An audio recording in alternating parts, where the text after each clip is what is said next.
पाठ 7 मातृभाषा की पहचान। एक दिन राजा कृष्णदेव राय दरबार में बैठे थे। सभी दरबारियों के बीच हास परिहास चल रहा था। तभी दरबार में एक विद्वान ब्राह्मण आए।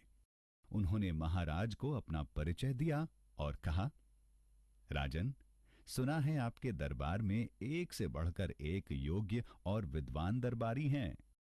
राजा कृष्णदेव राय प्रसन्न होते हुए बोले, आपने बिल्कुल सही सुना है ब्राह्मण देवता। मुझे अपने दरबारियों की योग्यता और विद्वत्ता पर गर्व है। ब्राह्मण ने मुस्कुराते हुए कहा, महाराज, मैं आपके दरबारियों की बुद्धिमत्ता की परीक्षा लेना चाहता हूं। राजा ने कहा, अवश्य लें। क्या आपके दरबारियों में से कोई बता सकता है कि मेरी मातृभाषा कौन सी है? ब्राह्मण ने पूछा। राजा ने कहा, हाँ हाँ, क्यों नहीं। राजा के इतना कहते ही अतिथि ब्राह्मण ने बोलना शुरू किया। पहले मराठी, फिर कोंकणी, फिर तमिल, कन्नड़, मलयालम, तेलुगु।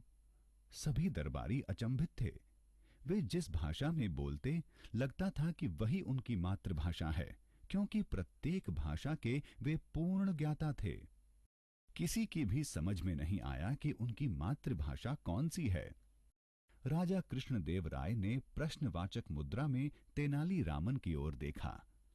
तेनाली रामन मुस्कुराए और बोले, महाराज, मुझे 3 दिन का समय दें। तब तक ब्राह्मण देवता को अतिथि गृह में ठहराएं और मुझे उनकी सेवा का अवसर दें। राजा कृष्णदेव राय ने तेनाली रामन की बातें मान ली। तेनाली रामन उसी दिन से ब्राह्मण की सेवा में जुट गए। एक दिन जब अतिथि ब्राह्मण विश्राम कर रहे थे, तेनाली रामन उनके पांव दबाने के बहाने उनके कक्ष में गए और उनके पांव में कांटा चुभा दिया। ब्राह्मण दर्द से चीख पड़े और तमिल भाषा में अम्मा अम्मा पुकारने लगे। तेनाली रामन ने ब्राह्मण के हाथ जोड़कर क्षमा मांगी। अगले दिन दरबार में सभी बैठे थे। अतिथि ब्राह्मण आए और बोले, महाराज, आज तीसरा दिन समाप्त होने वाला है। क्या आज मेरे प्रश्न का उत्तर मिल जाएगा?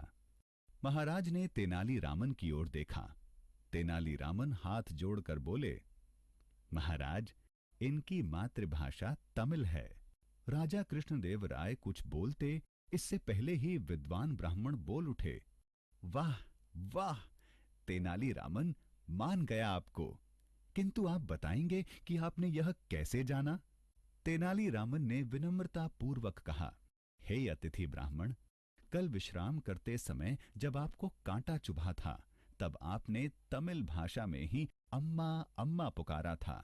यह सुनकर मैंने अनुमान लगा लिया कि आपकी मातृभाषा तमिल है, क्योंकि जब व्यक्ति किसी प्रकार के कष्ट में होता है, तब वह अपनी मातृभाषा में ही माँ या ईश्वर को पुकारता है।